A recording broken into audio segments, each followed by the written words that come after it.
que también tienen actividades pendientes, ¿no? Entonces, ya según lo coordinado con su delegada de grupo, vamos a avanzar con una de las clases. Entonces, a ver, voy a compartir un segundito.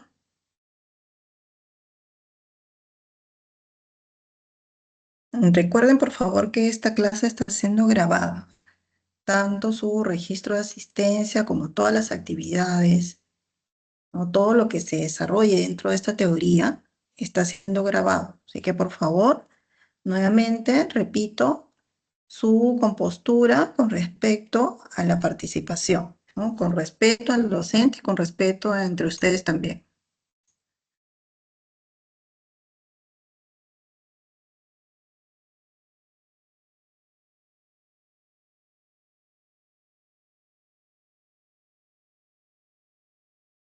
A ver, ¿me confirman, por favor, si observan?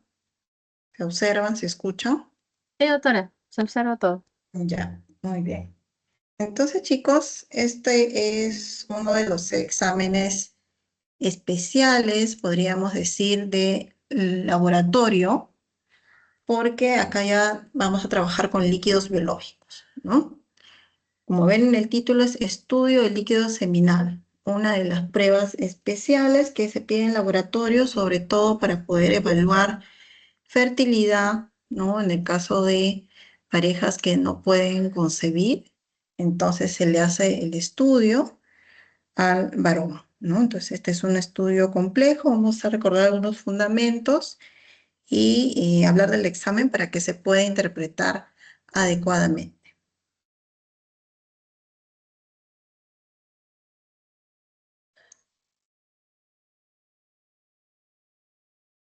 Ya.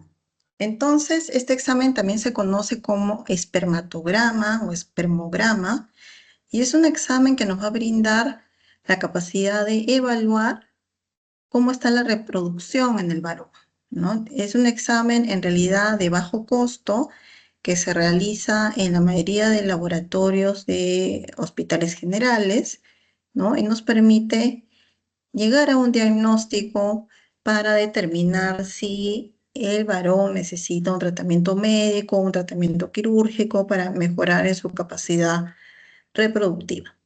Entonces, para que este espermatograma o espermograma sea interpretado adecuadamente, entonces se necesita la información clara y completa de algo de la historia clínica del paciente, si hay antecedentes, cirugías, infecciones, traumatismos, ¿no? Lo que haya sucedido que pueda interferir en la secreción de este líquido seminal, ¿no? Entonces no es solamente que en laboratorio se recolecte una muestra adecuada y trabajemos con una muestra adecuada, sino que también tengamos la información clínica, ¿no? Así como que este examen debe realizarse en un laboratorio que tenga la experiencia del proceso, ¿no? Estos laboratorios también los denominan como laboratorios de andrología. Entonces, este es un examen diagnóstico importante, pero es un examen sencillo para evaluar la fertilidad masculina. Así como hemos estado desarrollando en la clase práctica el examen de orina, ¿no? Acá en ese tipo de muestras también vamos a evaluar las características físicas, ¿no? Aspectos físicos del semen. Entonces evaluamos lo que es el volumen, el pH de la muestra, su capacidad de mucólisis, viscosidad, color, olor. Además de los aspectos físicos, vamos a valorar también los aspectos celulares, ¿no? Evaluando lo que es el número de espermatozoides, su movilidad, su morfología, su vitalidad. Inclusive podemos encontrar otro tipo de células que también se informarían, como son los macrófagos, linfocitos, leucocitos, bacterias, hematíes, hongos, ¿no? Entonces, todos esos hallazgos, además de evaluar a detalle los espermatozoides, los otros hallazgos también se tendrían que informar. El líquido seminal, como ustedes saben, ya es producido por las glándulas sexuales anexas y va a ser evaluado también con pruebas bioquímicas e inmunológicas. Acá, para recordar un poco con respecto a la anatomía ¿no? La ubicación de esta glándula sexual masculina, donde está ubicado el conducto deferente, el epidídimo, los túbulos seminíferos. Recordar también que se forman 120 millones de espermatozoides diariamente. Una pequeña parte de estos se almacena a nivel del epidídimo y la mayoría va a estar a nivel del conducto deferente, donde puede permanecer almacenado inclusive por un tiempo de un mes. Acá también considerar que si el paciente tiene problemas inflamatorios, obstructivos o de congestión a nivel del sistema venoso, lo que es de varicocele, ¿no? Esto también puede generar oligoespermia o inclusive hasta azospermia, ¿no? Que estamos hablando de una disminución o ausencia total de espermatozoides.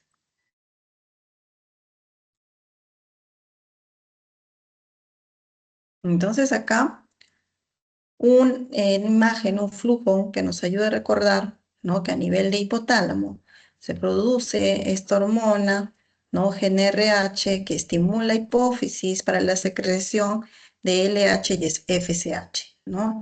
Y ambas hormonas, luteinizante y folículo estimulante, van a actuar, ¿no? LH sobre las células de Leydig y la FSH sobre las células de Sertoli. Todo esto potenciando lo que es la espermatogénesis.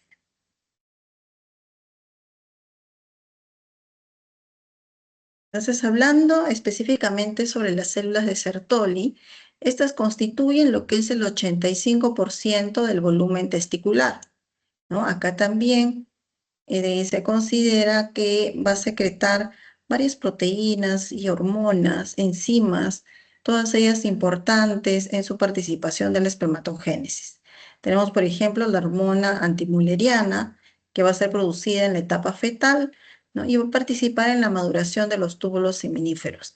También está la inhibina y la activina, ¿no? Para madurar los espermatozoides, ¿no? Y actúan estas dos participando para que se aumente su secreción o disminuya la secreción según la concentración que se tenga de espermatozoides. También se va a sintetizar a este nivel lo que es la proteína ligadora de andrógenos, que van a transportar la testosterona hacia los receptores y de esta manera prolongar la vida media de los espermatozoides. Participa también el estradiol, el factor neurotrófico derivado de las células gliales, que va a ser promotor de las espermatogonias, y el factor de transcripción, que mantiene las espermatogonias viables en el testículo adulto.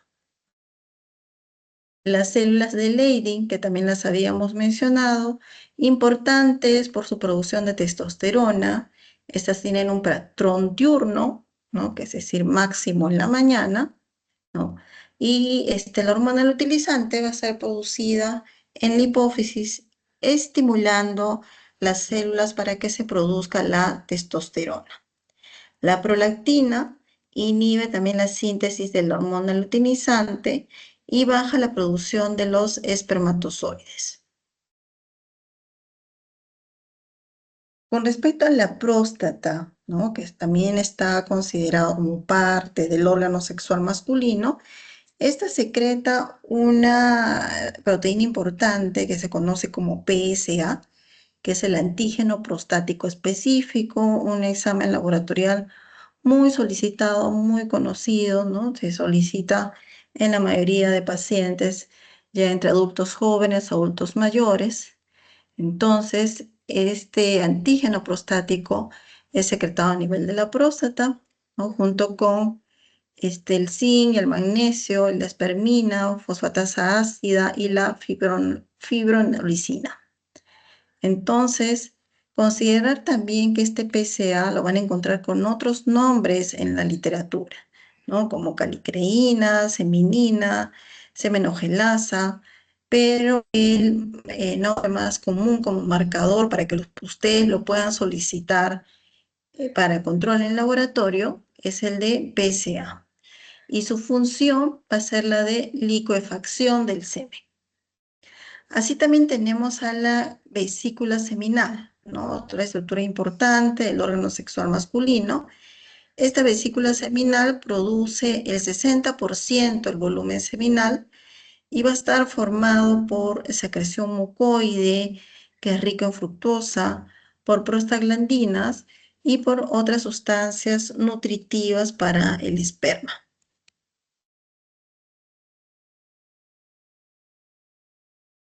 Acá tenemos un cuadro resumen que nos permite ver la función de las distintas secciones anatómicas del sistema reproductor. Entonces tenemos a los túbulos seminíferos, ¿no?, que participan en la espermatogénesis, el epidídimo, con su función participando en la maduración de espermatozoides, el conducto deferente que propulsa a los espermatozoides a los conductos eyaculadores, las vesículas seminales que acabamos de mencionar, que proporcionan los nutrientes a los espermatozoides y líquido, la próstata, que proporciona proteínas, enzimas para la coagulación y la licuefacción, y las glándulas bulbouretrales, que van a agregar moco alcalino para neutralizar la acidez de la próstata y el pH vaginal. Acá, para recordar la estructura del espermatozoide, recuerden que está conformado por cabeza, ¿no?, es un segmento intermedio, y su cola, ¿no? Entonces, tenemos una estructura normal de espermatozoide, considerando cabeza, segmento intermedio y cola o flagelo, pero cuando hacemos la visualización y la evaluación de este espermatograma, podemos encontrar diferentes alteraciones morfológicas. Por ejemplo, espermatozoides con doble cabeza, con cabeza gigante, cabeza amorfa, cabeza en punta de alfiler, ¿no?, cabeza con constricción, o con cola doble, con cola enroscada, o solamente espermátide, ¿no?, sin segmento intermedio, ni cola ni flagelo. Entonces, todas estas estructuras morfológicas que se encuentren del espermatozoide también se reportarían en este examen de espermatograma. Acá tenemos otro tipo de imágenes, ¿no?, con fotografías electrónicas que me permiten observar estas estructuras morfológicas que hemos mencionado, ¿no? Espermatozoide bicéfalo, o sea, la imagen que habíamos colocado con dos cabezas, ¿no?, o espermatozoide morfológicamente normal, ¿no?, o espermatozoide con alguna alteración en su segmento intermedio, en su flagelo. Acá con cabeza alargada, con implantación axial de la pieza intermedia, con cabeza redonda, con dos flagelos, ¿no?, así, y entre otras alteraciones que hemos mencionado. Ahora, ¿cómo consideraríamos que es una muestra normal, ¿no?, cuando tiene una correcta formación anatómica en el aparato reproductor, cuando hay un correcto funcionamiento fisiológico de cada una de las partes anatómicas, y cuando hay un correcto funcionamiento hormonal? Entonces, cuando estas tres funciones o formaciones están operativas o de manera adecuada, podemos concluir que existe una gran probabilidad del varón de que pueda procrear, ¿no?, cuando no hay alteración anatómica, ni fisiológica, ni hormonal.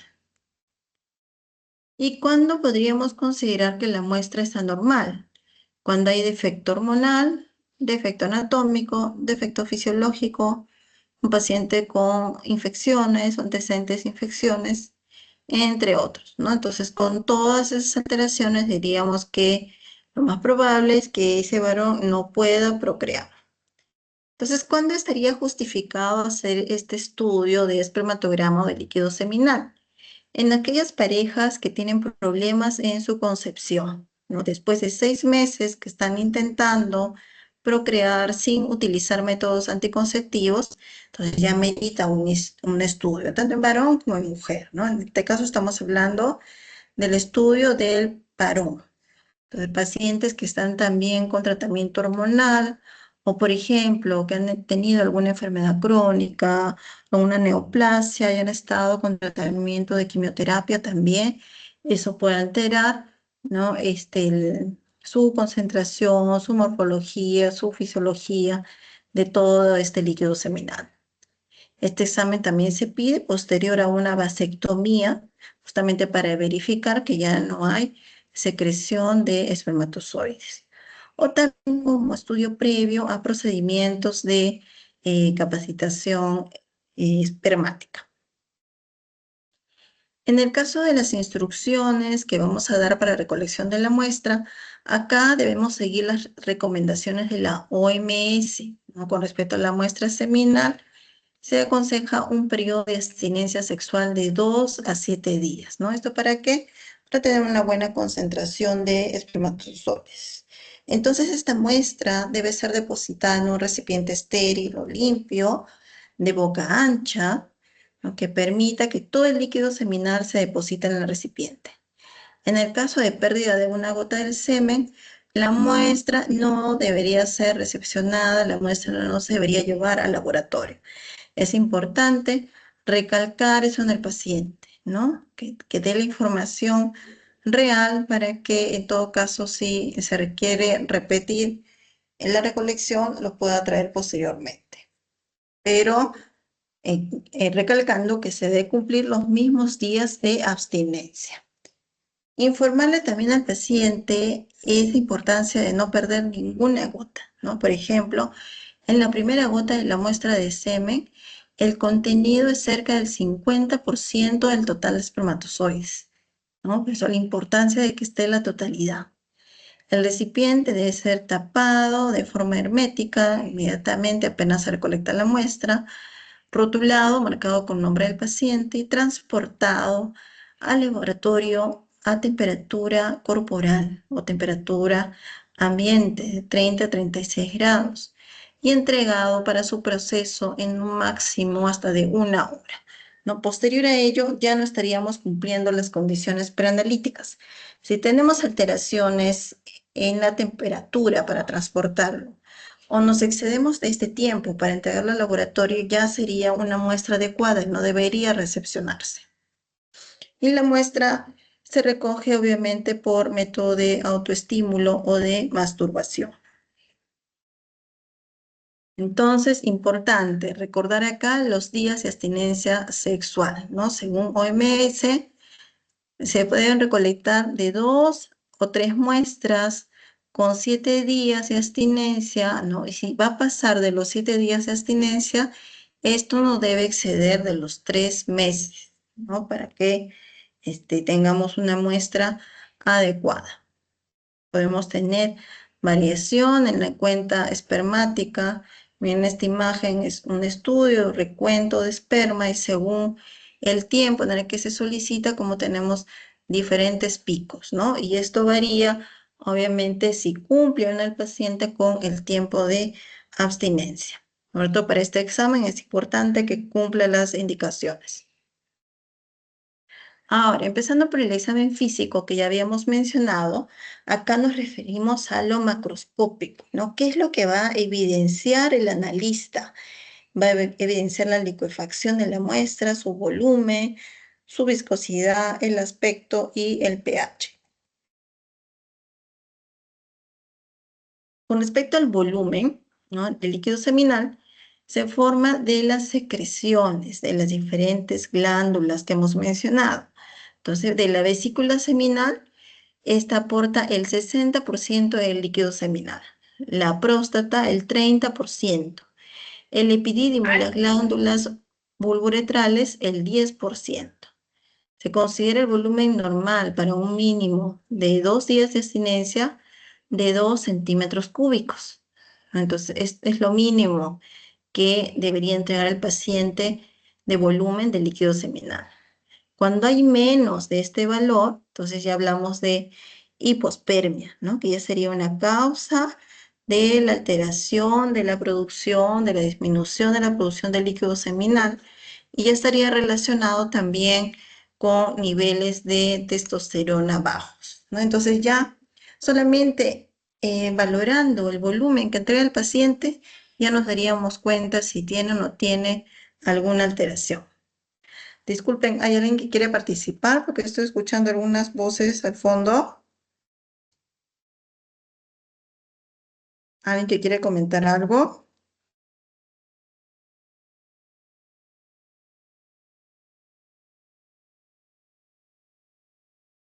¿Nadie? ¿Puedo continuar? No, doctora, sorry, es que me han sacado de la sala 2 veces y se activó el micro de casualidad. Ya, Lo ya, mismo digo, gracias por doctora, me han informar. sacado del aula también, varias veces ya. Ya, gracias por informar. Entonces, podemos acá constatar que seguimos con el comportamiento irrespetuoso e inmaduro, como si no fueran estudiantes de medicina, chicos. Lamentable, ¿eh? Lamentable que se sigan comportando así. Entonces voy a tener que hacer una revisión del video para ver a qué alumnos están expulsando y quiénes son los que tienen ese mal comportamiento. A pesar de haber dado las indicaciones al inicio de la clase teórica, seguimos con la mala actitud.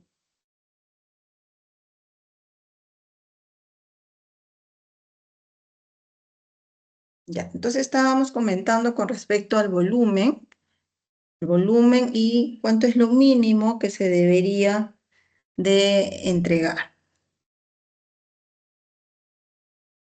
Entonces se considera una cantidad normal cuando se recepciona de 2 mililitros a más. Valores inferiores se considera como hipospermia y valores mayores a 7 mililitros como hiperespermia. En el caso de la hipospermia, puede deberse a obstrucción por infección, a deficiencia de las vesículas seminales, a pacientes con eyaculación retrógrada, por alteración congénita de los vasos deferentes. Y en el caso de la hiperespermia, que es el aumento del volumen, que es el contrario, puede deberse a varicocele o a periodos de abstinencia prolongados. Ahora, con respecto al otro examen físico, acá nos referimos a la viscosidad y liquefacción. Entonces, la secreción de la próstata va a facilitar la mucólisis o la liquefacción de este líquido seminal, ¿no? Que va a ser coagulado por la acción de las secreciones de la vesícula seminal. Al momento de la eyaculación, este plasma seminal proveniente de la próstata es líquido, ¿no? Pero cuando entra en contacto con las secreciones de las vesículas seminales, se coagula. Por lo tanto, esta coagulación del plasma seminal viene a ser una de las características de la función de la vesícula seminal. Es lo fisiológico, es lo que debemos esperar. Entonces, después de esta coagulación ocurre lo que es el fenómeno de liquefacción. Y esto lo vamos a observar entre los 10 y 30 minutos después de la eyaculación. Y este fenómeno de liquefacción va a ser dependiente de la actividad de la próstata. Entonces, para que se dé ambos procesos, la coagulación y la mucólisis, ¿no? Ambos procesos reflejan que la función de las glándulas sexuales accesorias, ¿no? Está en su comportamiento fisiológico adecuado. Pero cuando tenemos alteración de la mucólisis y aumenta la viscosidad del líquido seminal, entonces se relaciona con procesos inflamatorios de las glándulas y la presencia de eso impide el libre desplazamiento del espermatozoide. Por lo tanto, tendríamos un paciente con astenosospermia. Entonces, es importante que estén intactas, ¿no? Y con buen funcionamiento estas glándulas accesorias de lo que son vesícula seminal y próstata.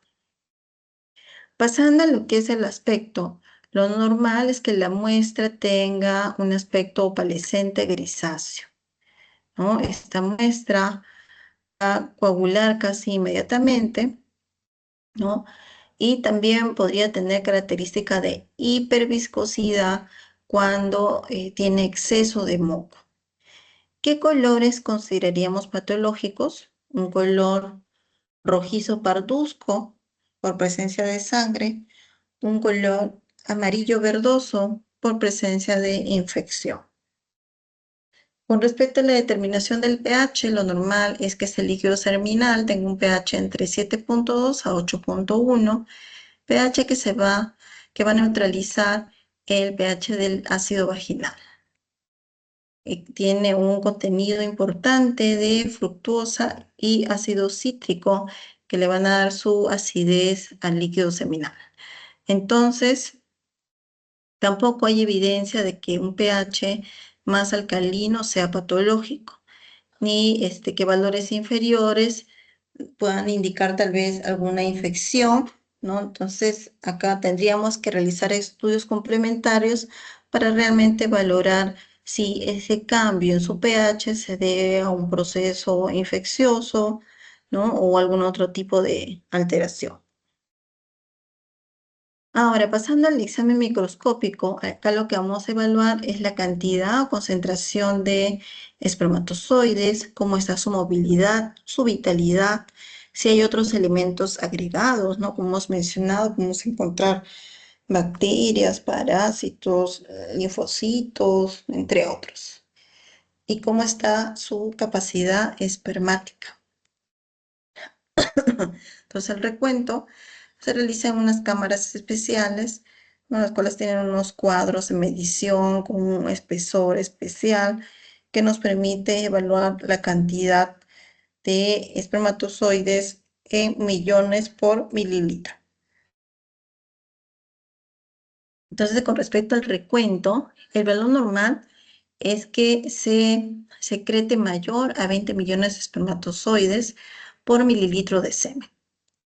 Por mililitro de semen, pero si hablamos de totalidad de eyaculado, sería mayor a 40 millones. Hablamos de oligosospermia moderada cuando el recuento está entre 10 y 20 millones por mililitro. Oligosospermia severa cuando el recuento está entre 0.1 y 10 millones por mililitro. Hablamos de criptosospermia cuando es menor a 0.1 millones por mililitro. Y hablamos de azospermia cuando el recuento es de 0 en la muestra.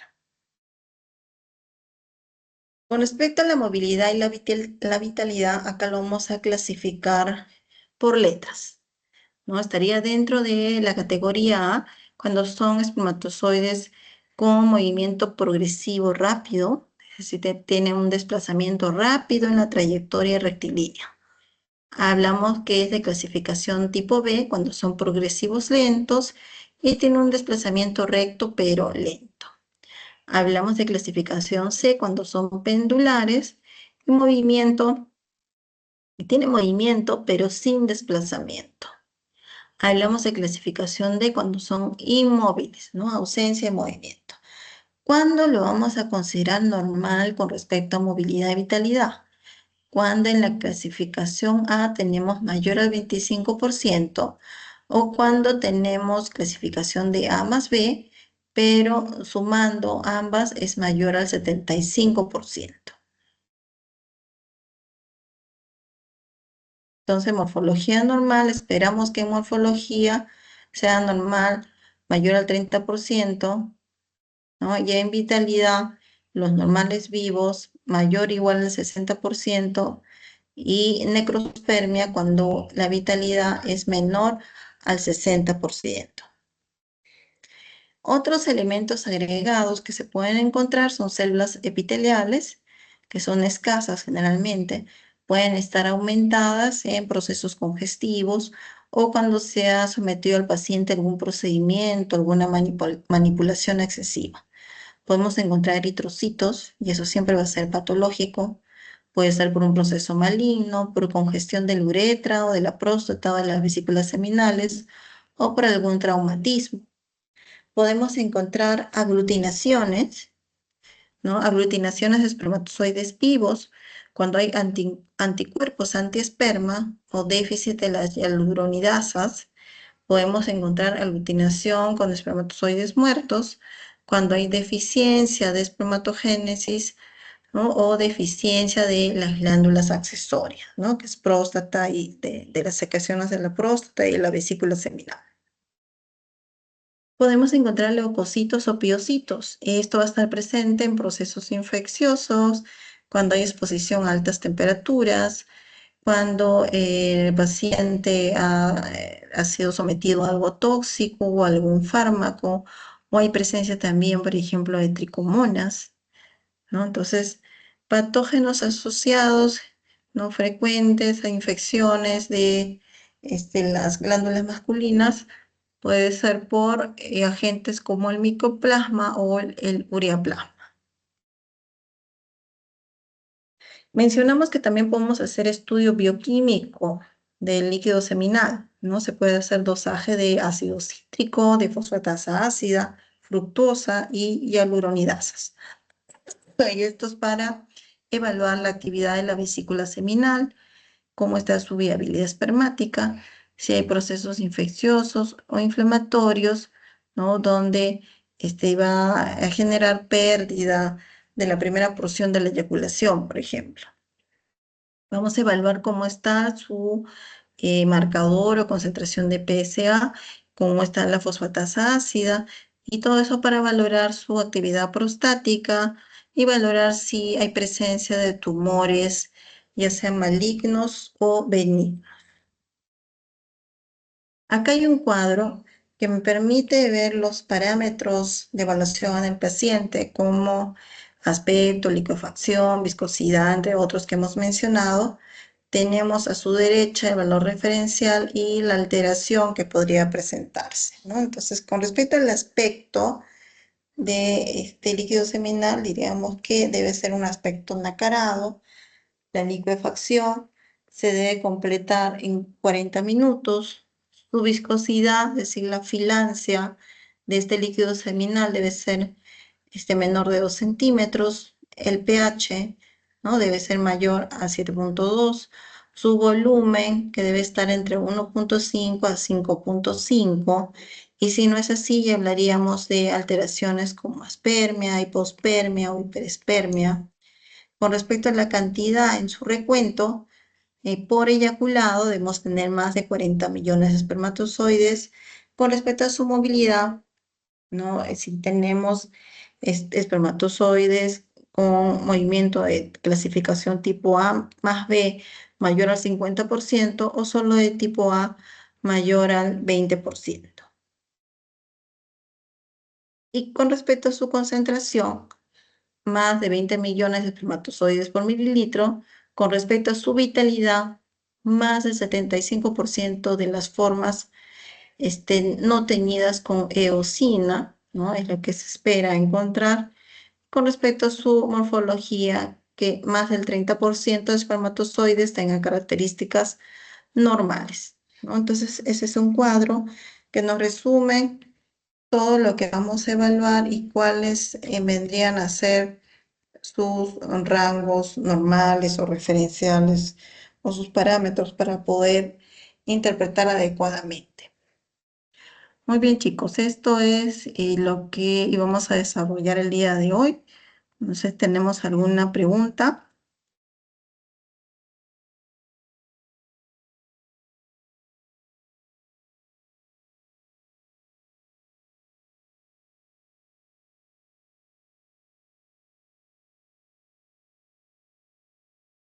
¿Alguna pregunta, chicos? ¿Está claro lo que hemos desarrollado el día de hoy?